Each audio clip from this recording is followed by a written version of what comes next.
we are back, guys. So what I'm going to do is I'm going to let the players, which are the viewers, I'm going to let them introduce themselves. These are going to be your you know, the players for the game that you're going to be watching for the next 6 to 8 weeks, or whenever I get the Underdark campaign ready. So I'm going to go up there and let them pretty much introduce themselves, what character and what race they're playing, what archetype, and we'll go from there. I'm not going to let them, they're not going to be doing background stories off the bat, because they're going to introduce themselves to one another when we start the game. So I'm going to head up there and we'll get going. Alright, y'all. So you guys go ahead and one at a time go ahead and just say who you are and you know, what your Twitch name is and what your character's name is, also what your class is, what archetype you plan on going, and a brief description of your character, of what he looks like or she looks like. But I don't want any background story, so we're going to save the background story for here just a little bit, okay? So you guys can go whenever you're ready. Who's first? You can go first. Okay. My name is Whistler, and I am playing Zodia. He is a half-orc paladin. Archetype is Oath of Vengeance. And he's your standard-looking half-orc. He has grayish skin, slightly green, and long white gray hair, and no facial hair, and a lot of faint little scars around his face, but nothing particularly that stands out. Wow, a clean-cut shaving half-orc. I like it. Well, he's a paladin, you know, part of his oath. Yeah, you didn't know God doesn't like beardeds, so, you know. His deity. And that's it for me. I guess I'll go next. I am Double Cyborg. My name is Shalazar. I am a halfling, a little shorter than our gnome in the group. I am Way of Shadow. That's my archetype. I have tattoos. I'm a little fair looking. I think that's pretty much it. Token kind of looks like Mini-Me. I was saying earlier, he looks like an orphan. Mini-Me, we do not gnaw on our kitty. Yeah, I think that's it for mine. He's 23 years old, by the way. He's young. He's a young halfling. I forgot to mention my age. The half-orc is 43, so he's a little older.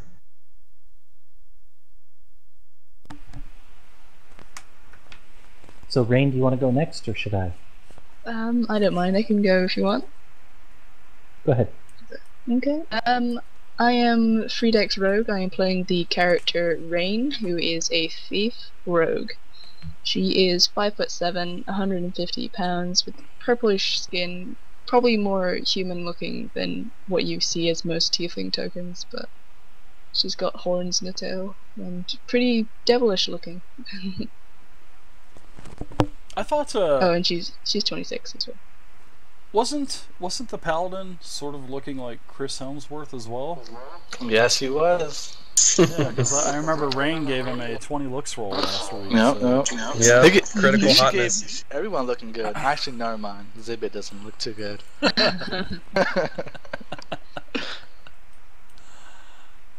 So, my name is Wormfood. The character I'm playing tonight is a sorcerer gnome with wild magic named Zibbit Q Tinklebottom. Zibbit Q Tinklebottom, I love it. My character's a gnome, so he's fairly short. He's got bushy white beard and bushy hair that sticks out all bristly and really hard to get it pressed down. And fairly short. But even though these guys are saying I only have a 7 looks roll, all the gnome chicks think I'm hot. It's just all the other humanoids that don't find me that attractive. So, big old honk of nose, and gnome chicks love a gnome with a big nose, just FYI. And that does it for me. I love it. You're the Fabio of gnomes. Of course, I thought that guy was ugly, so. Alright, so you guys are, and like I said, this is the official, this is what Wizards of the Coast puts out for the play stores. This is what they play in all of your local stores. This is the campaign. There's the D&D Encounters, which pretty much changes quite frequently, and that is on every Wednesday at the game stores. But then Expeditions is pretty much on any other night. So that's why we're doing this on Thursday night, because we're doing the fireside chat with Dave on Wednesday. So anyways, like I said, these are short adventures, but it's an actual campaign, so the story continues. And you guys are in the small town of Flan, and I'm going to switch you guys over to a new map now. I'm going to put you on this is the 4th edition Forgotten Realms map.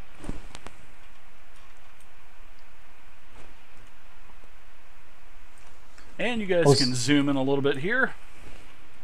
Hey, I can see my house from here. And you can see that right here is the Moon Sea. And you guys are here in the town of Flan.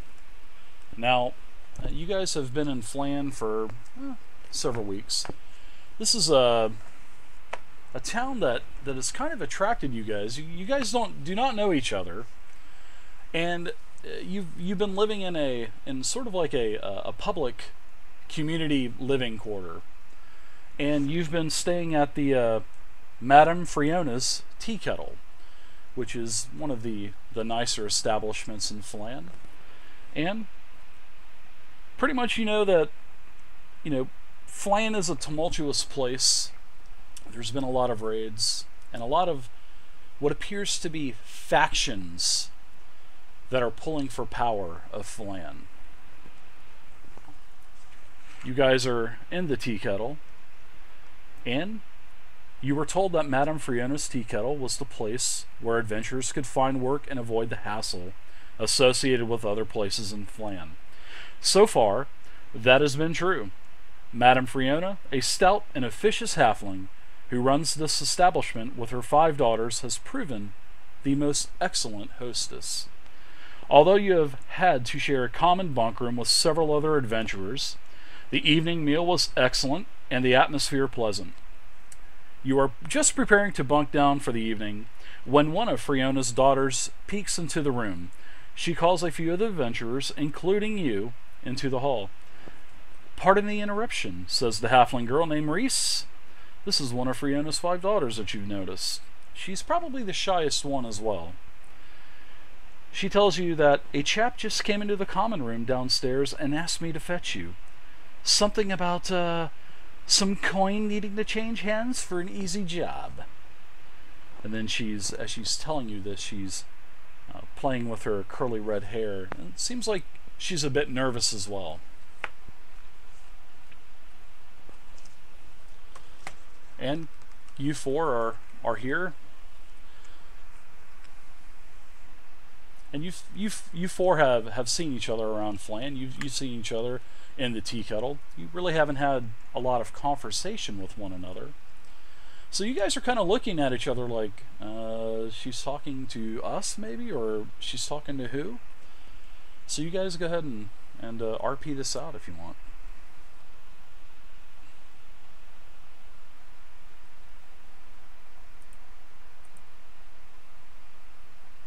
I guess I can go ahead and start.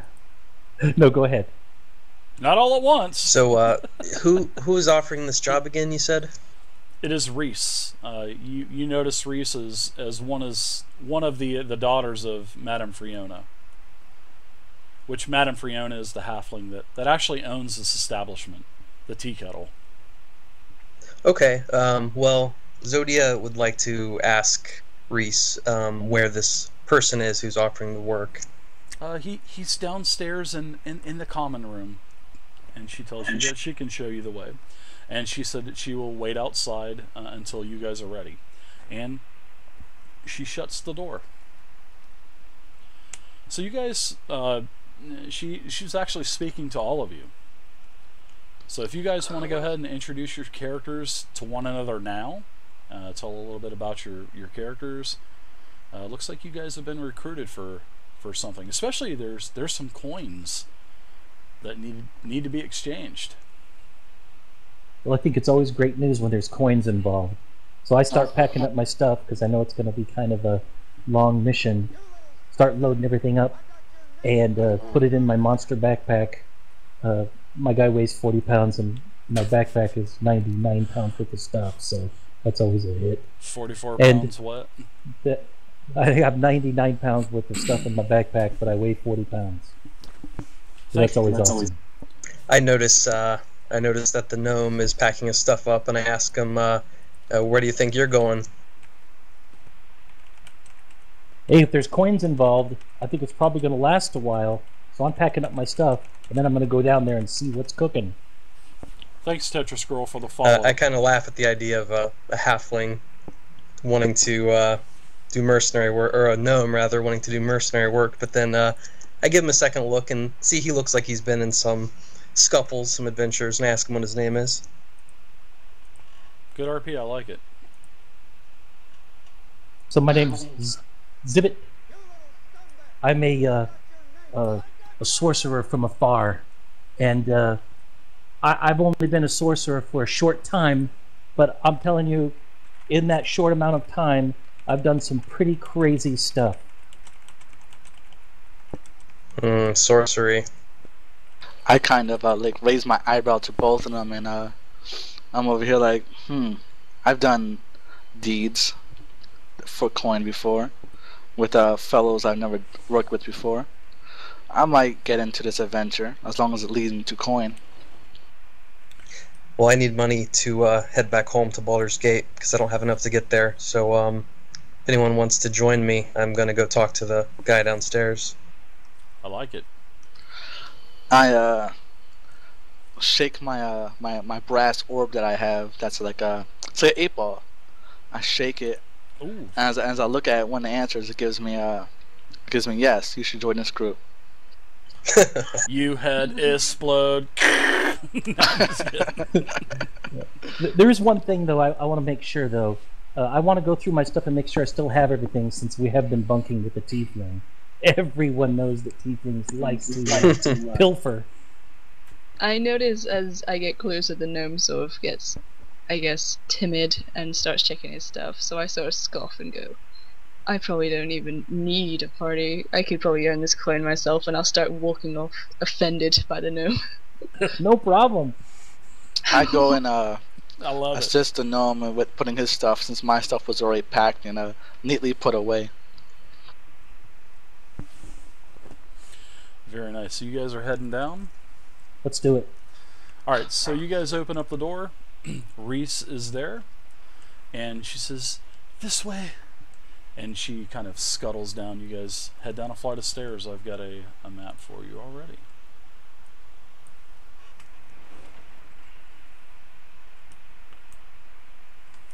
Oh, nice map. You guys come down to the tavern.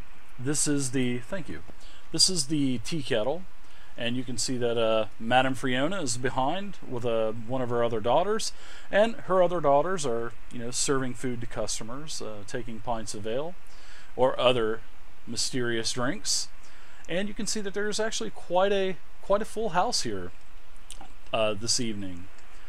So you guys were missing out on the party. And you guys were just fixing to turn in for the night, and Reese escorts you. When you guys come down the stairs, she tells you that the common room. She says the gentleman is waiting for you in the common room, which is to the south,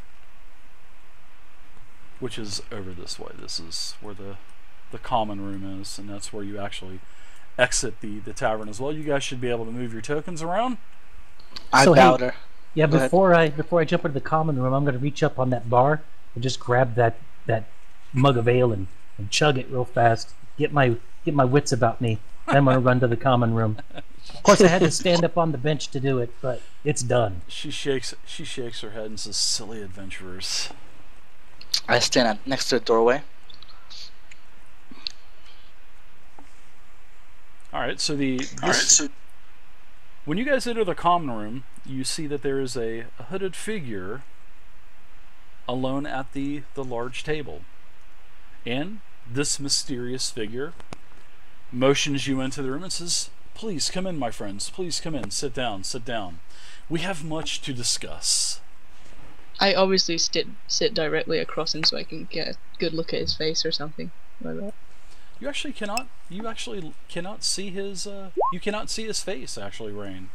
He is hooded. The hood is basically covering his face as well. I tell him I'm comfortable standing. No, Ralthorn, it is not Aragorn. Ralthorn said, "It's Aragorn."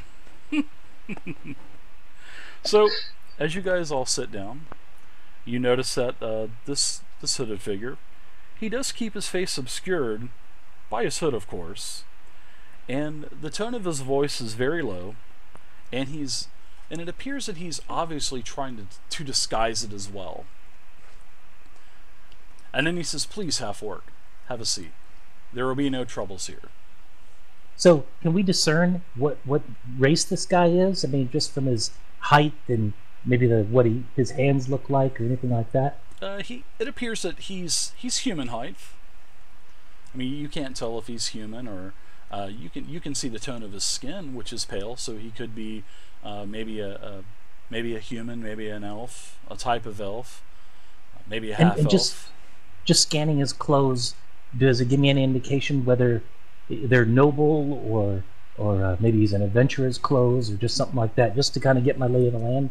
Well, when you are giving him the once-over, you can tell that he's wearing a brooch, and I want you to give me a history check, please. So, if you have the history proficiency, you can go ahead and throw that into your. I believe history is based off of intelligence. Yeah, I got something super awesome because I have something go. called when I do history checks. You want all of us, or just no, Exhibit? Just whoever's right now doing this. All right, that's me, Exhibit. Yep. I'll So do it. Exhibit, you go ahead and do it. And like I said, if you're proficient in it, go ahead and do it. All right. So when you look at this brooch, you notice that he's attached or associated with the Harpers. And you know the Harpers as basically they're do-gooders, or so they say. And that's pretty much what you know of the Harpers. Is Harper's like a guild or something? It is. It's like an association of members that they like to do good. They do not. They're kind of like spies a little bit. Mm-hmm. So I look him up and down, and I find him. I weigh him, and he's fine. I scoot up a little bit, and I put my my head on my hands, and I look him in the eyes, and I go, "Let's hear it. What do you got to say?" You actually put your arms up on the table and kind of rest your chin in your hands or something? Is that what you're? Yeah, gnomes awesome. have heavy heads. Gnomes have really heavy heads. They're like You an probably infant didn't know child. that. They can barely hold their head up. That's right. You probably didn't know that because you're probably a gnome racist. But yeah, they got really heavy heads, so that's just how we roll. So, as he kind of looks over your way, and the figure actually pulls his hood down, and he is a half-elf, and he appears to probably be in his 50s or 60s, but he's definitely an older half-elf, and he's got grayish hair as well. And he tells you, I have an opportunity for you to make some money. I've been watching all of you, and several of my associates as well, and we would like to offer you this opportunity. I'm going to lean forward a little bit. Opportunity to make money, huh? That sounds perfect. How much are we talking? And what do we have to kill? Well, my friends, there's really no killing involved. That's the great thing about it. And he kind of looks over all of you and he goes, and he tells you, I don't know if you could handle yourselves if it actually led to a fight. He says, I mean no disrespect, of course, but this requires some finesse.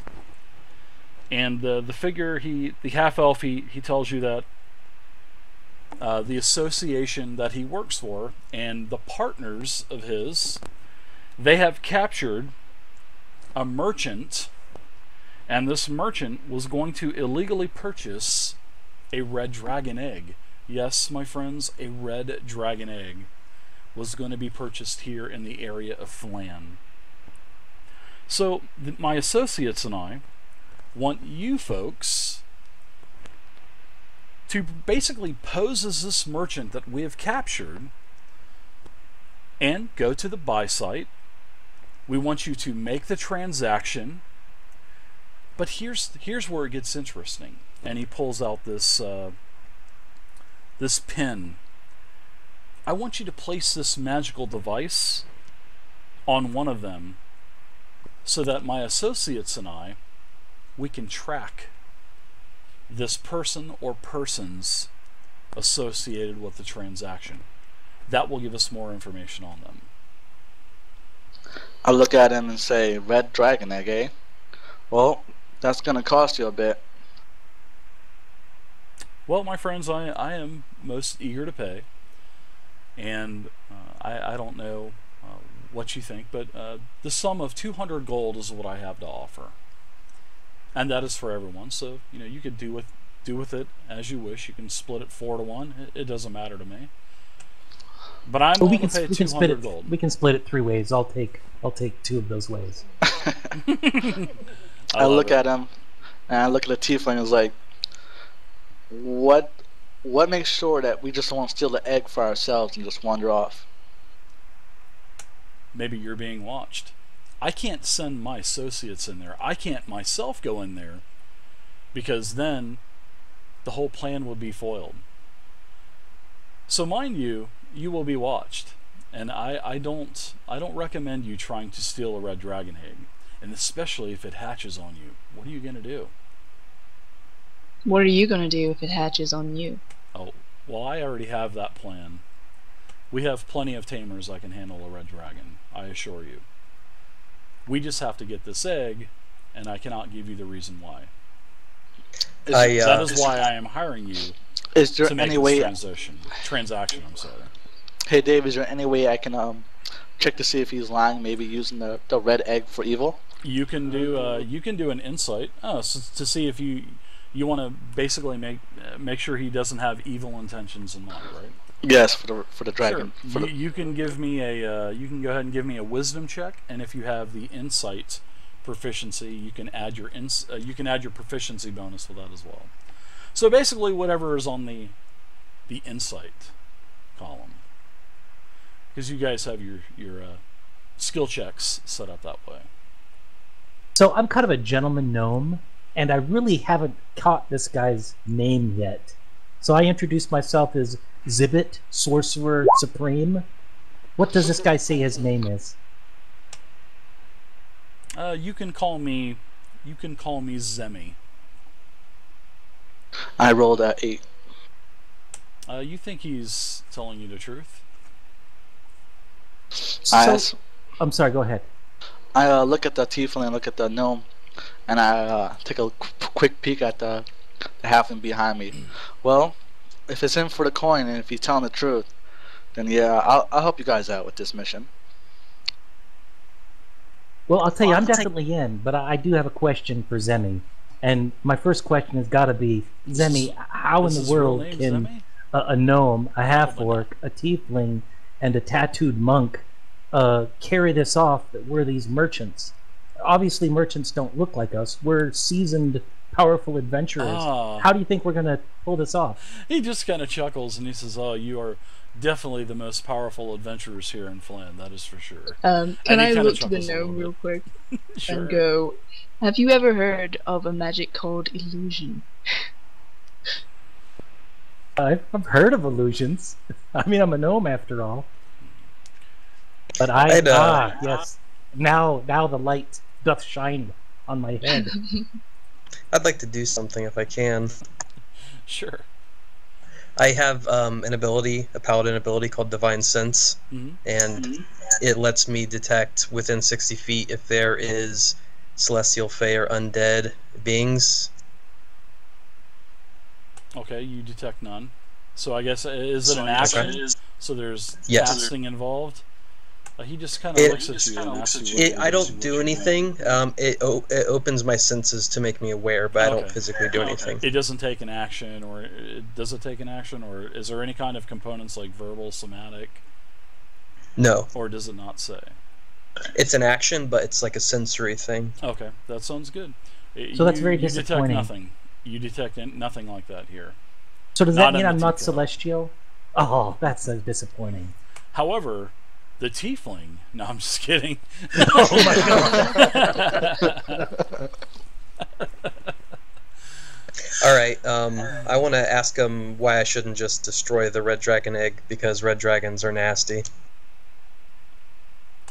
Red dragons are definitely not your friendliest type of dragon that you would want to meet in a side alley or in a castle defense. But there's been a lot of talk of dragons as of late in the era. Not only here in Flan, but as of all throughout Faerun. And we are trying to find information out. Not only on this dragon, but the organization as well. Because if they have one dragon egg, are they going to have more? And what are they going to do with these dragon eggs? That's what we intend to find out. Well, you know, Zemmi, here's the deal for me. Dragon egg or not, I know that eggs are pretty fragile, at least in my experience of, eating them all the time. So the question I have is that what happens if, we're running back after getting this egg and somebody trips and drops the egg and it smashes, and are we still going to get the same amount of money as if the egg wasn't smashed? You just make sure that you bring that egg to me, and you'll be compensated the 200 gold. If I did not think that you couldn't handle this, I would not have had you summoned. I sort of put my hands on the table and lean forward and go, "Look, you just need someone to pick this up, right? I can do it by myself, and I'll take the coin, and I won't ask any more questions." Hey, I'll also do it by myself, but I'll do it for 195 coin. So that's a deal. You should go with me. He says, he kind of chuckles a little bit, and he says, "It's not going to work like that, my friends. Because remember, I told you, the name of this person is the buyer. And the person that's going to be making the transaction, as he looks over towards the monk, he says, Chalice, you are the one that is going to be interpreting the buyer. And that is your name for this transaction. You are the buyer. Okay. You are having a transaction with the seller, and